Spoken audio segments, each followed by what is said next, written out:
você entra no seu carro, liga o Bluetooth e em poucos segundos o seu carro está conectado, sem nenhum fio. Se alguém te ligar, tem um botão no volante ou você usa até o comando de voz para atender. Os nossos carros de hoje em dia oferecem uma conexão bem cômoda com os smartphones, só que nem sempre as coisas foram assim. Hoje é 10 de março e foi nesse dia que inventaram o telefone. Mas eu vou contar para você um pouco da história do telefone dentro do carro.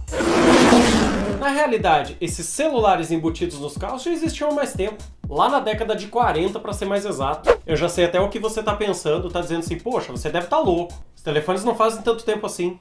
Não! Só que eles não eram exatamente celulares.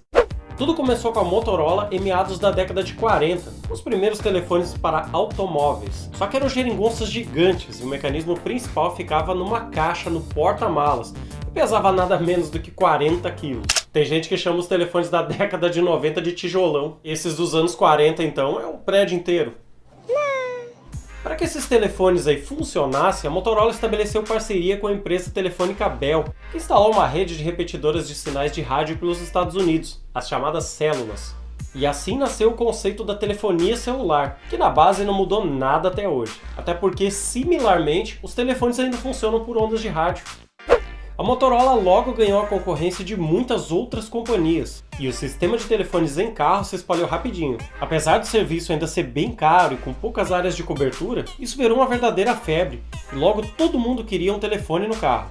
Para você ter uma ideia, a fila de espera estava entre 4 a 5 anos nas empresas fornecedoras de telefones. Já nos anos 60, o tamanho e o peso desses equipamentos foram diminuindo, mas o telefone de carro ainda estava longe de ser portátil. Já estava mais fácil ter o telefone instalado, porque começava a ficar um pouco mais acessível, ou pelo menos se você fosse rico e fosse dono de uma limusine. Mas aí começou aquele piseiro, gente batendo o carro por estar falando no telefone, aquela loucura. Ou você acha que isso acontece hoje por causa do WhatsApp?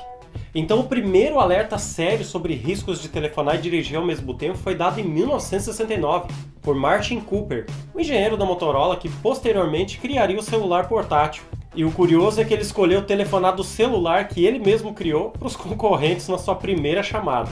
Meio zoeiro ele, né? Mas a invenção dele foi o pontapé inicial aí que contribuiu muito para o que a gente tem hoje. Com a evolução da tecnologia no final dos anos 60, algumas companhias desenvolveram telefones para carros que cabiam numa maleta executiva. Bom, com o item tão tecnológico naquela época, as pessoas se imaginavam aí como um agente secreto. Ao mesmo tempo, surgiam os primeiros milagres da eletrônica, como memória para 10 contatos e memorização automática do último número discado. Só que isso ainda não levaria ao fim dos telefones feitos especialmente para veículos. O boom da telefonia celular só ocorreu a partir de 1990, e então os telefones para automóveis começavam a enfrentar o fim da sua existência. Mas você tem ideia por que ele se chama celular? Celular do quê? Celular do Edison? Lembra do que eu disse sobre as células que emitem ondas de rádio? Bom, basicamente daí que veio o nome celular. Só em meados dos anos 80 que passaram a fazer sucesso, porque até o povo se acostumar com a ideia, ter dinheiro para comprar.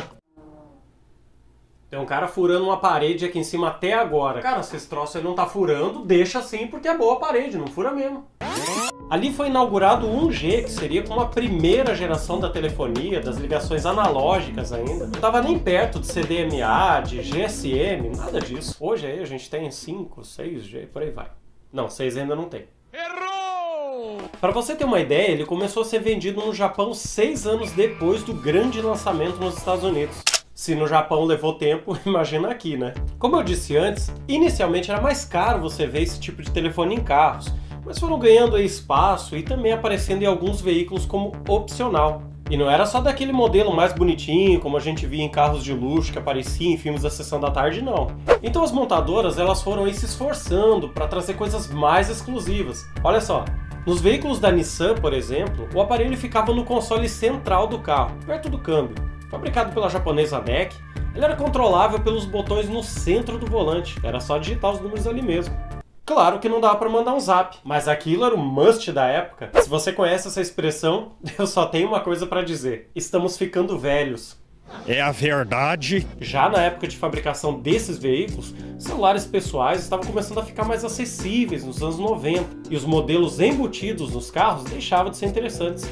Claro que não era nenhum smartphone, ainda era o tijolão, StarTAC, Nokia.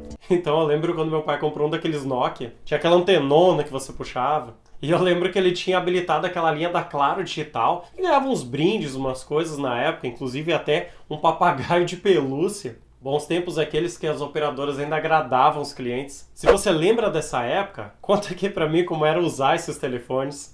Nos anos 2000 eles começaram a ficar mais modernos, mais interativos e voltavam a fazer parte dos carros, só que sem nenhum tipo de conexão física. Hoje em dia temos sistemas de espelhamento com Android e Apple, contando ainda com o carregamento dos aparelhos por indução.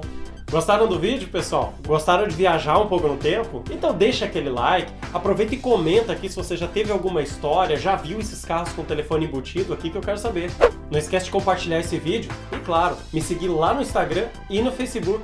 O link está na descrição. Um grande abraço e até o próximo vídeo.